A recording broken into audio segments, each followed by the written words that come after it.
창세기 3장 1절부터 6절 말씀을 통해서 창조된 상태를 유지했는가?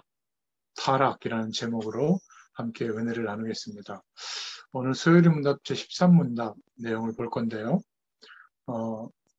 우리의 시조가 창조함을 받은 본 지위에 그대로 있었으니까 이 표현은 1600년경의 표현이기 때문에 조금 설명을 하자면 우리의 첫 조상이 창조된 축복을 그대로 유지했습니까? 이런 질문인데요. 그 답으로는 우리 첫 조상이 그들 자신의 의지와 자유에서 떠나 하나님에 대해 범죄함으로 그들의 처음 상태에서 타락했다. 이렇게 답을 하고 있습니다.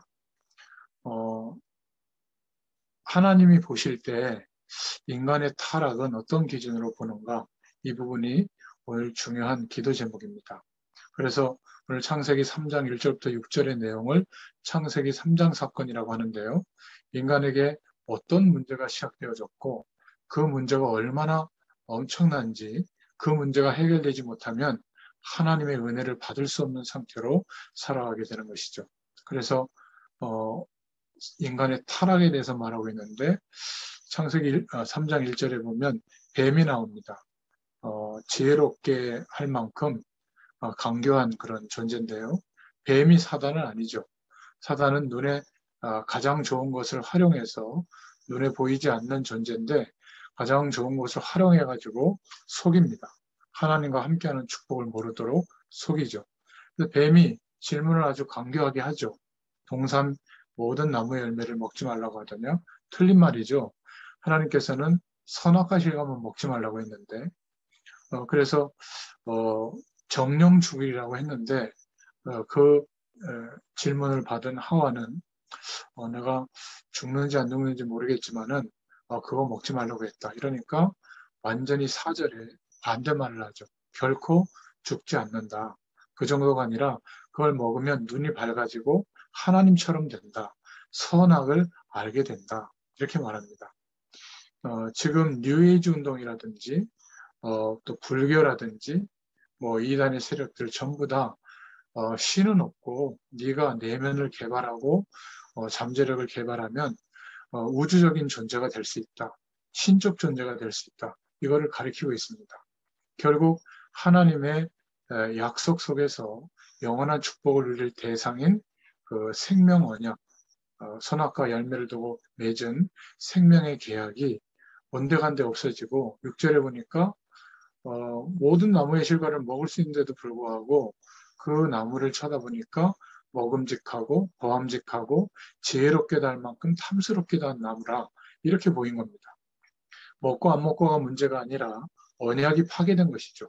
실수가 문제가 아니라 하나님과의 관계가 완전 단절된 겁니다. 그러니까 육안이 밝아지고 영안은 도리어 어두워졌죠.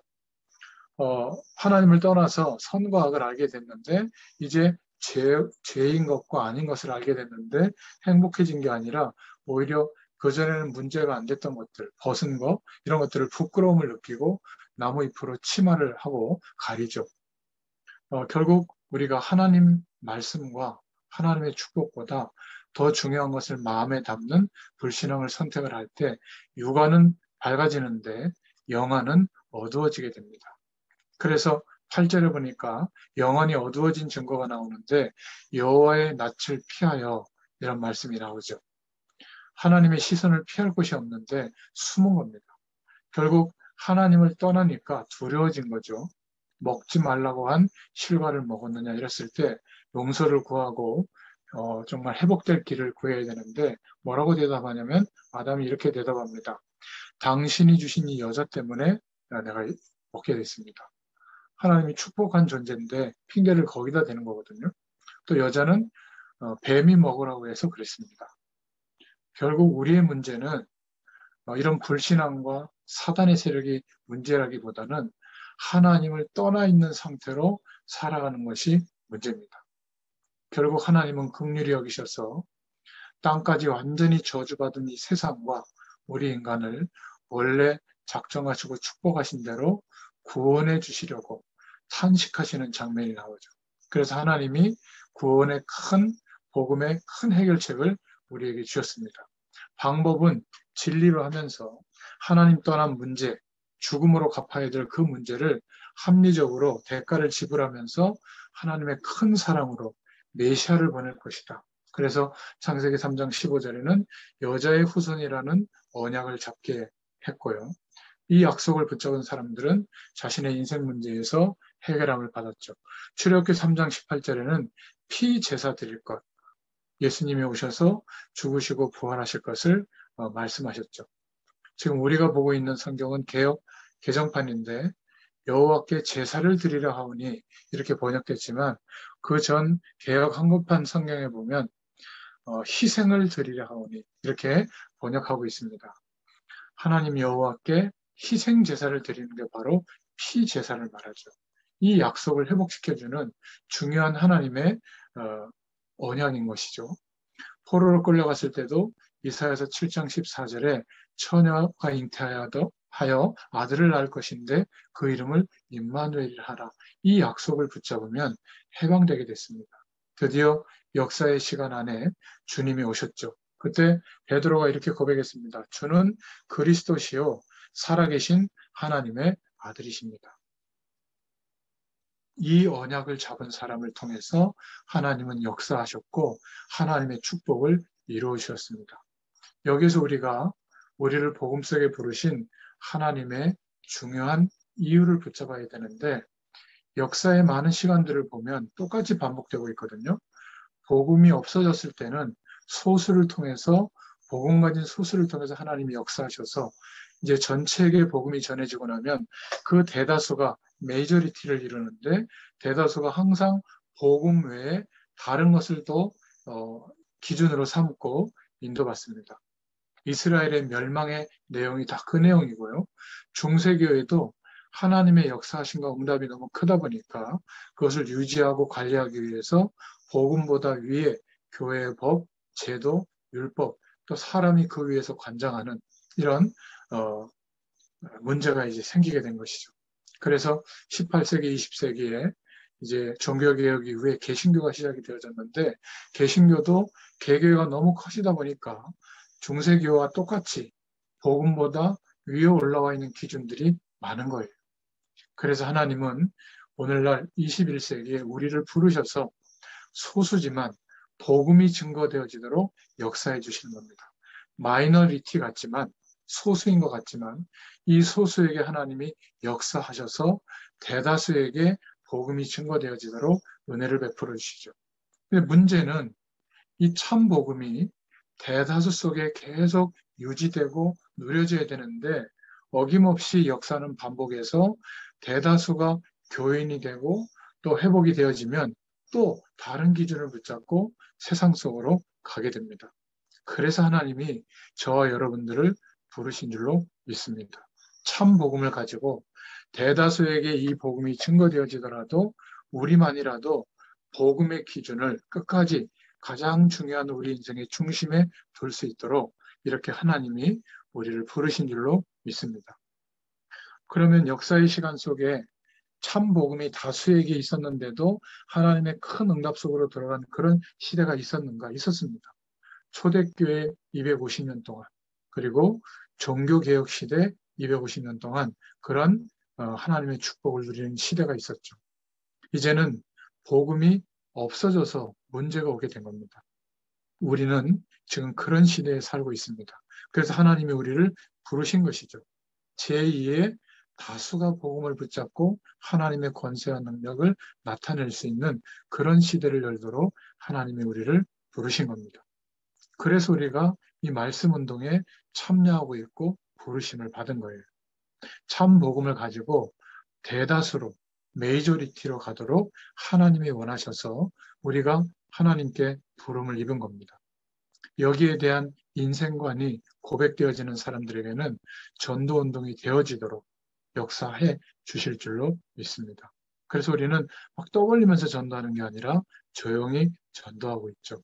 이 눈이 떠져야 될 줄로 믿습니다. 여러분은 그렇다고 해서 사회 분위기도 모르는 외골수 바보가 되라는 말이 아니에요. 세상과 담쌓는 불교 이론처럼 막 기도원 속에 가서 막 성경만 보고 그러라는 얘기가 아닙니다.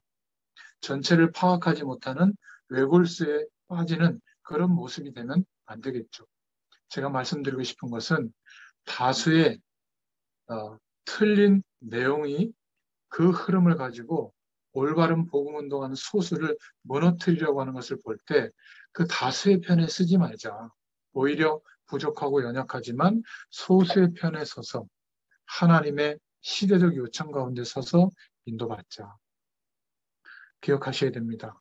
지금 어려운 게 문제가 아니라 분명히 이 복음 전하는 이 중심 때문에 하나님은 엄청난 응답과 역사를 허락해 주실 거예요. 그런데 이 응답이 일어나면 또 대다수가 복음이 없는 쪽으로 가는 게 문제입니다. 그래서 우리는 후대들, 다음 세대들, 렘넌트들을 세워서 인도받고 있죠. 청년들 여러분들은 저보다 더 시행착오나 하나님께 막 얻어맞는 거나 이런 것이 작을 겁니다. 어릴 적부터 하나님의 말씀을 듣고 자란 렘넌트들은 더 다를 거예요. 우리의 심령 속에 이 부르심에 대한 하나님의 시대적 요청이 이제 고백되어지고 우리 가슴에 인정되어질 때 결국은 하나님의 역사는 되어질 수밖에 없는 줄로 믿습니다. 항상 역사는 새로운 게 없고 계속 똑같이 반복됩니다. 그래서 소요리 문답은 교회사의 문제에 중요한 답을 주고 있어요. 우리가 그 응답을 받고 있는 거죠.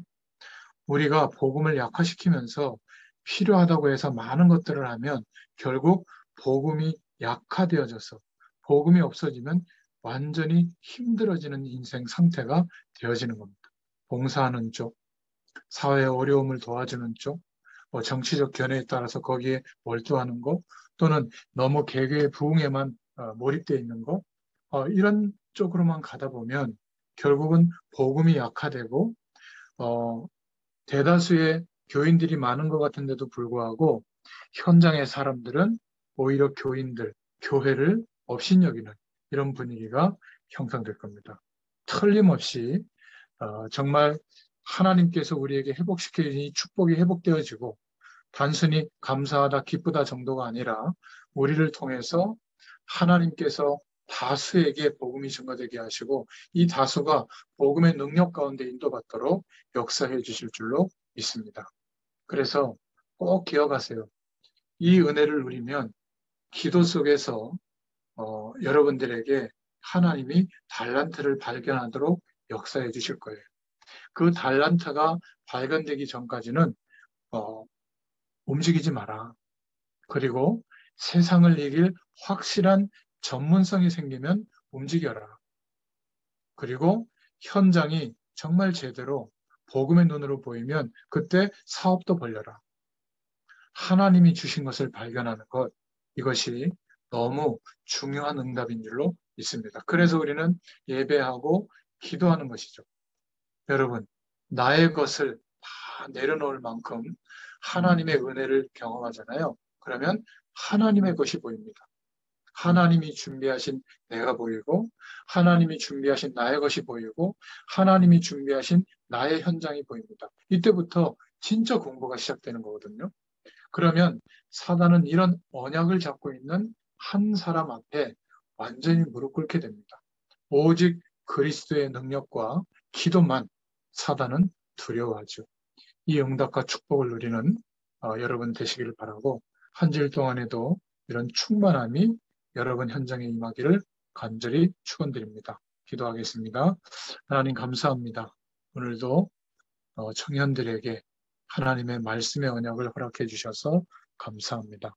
한 주일 동안에도 모든 현장 가운데 부르심에 대한 분명한 하나님의 요청이 있음을 기억하게 하시고 하나님의 요청에 우리가 믿음으로 순종하며 기쁨으로 나아갈 수 있을 만큼 은혜를 충만하게 부어주시기를 소원합니다.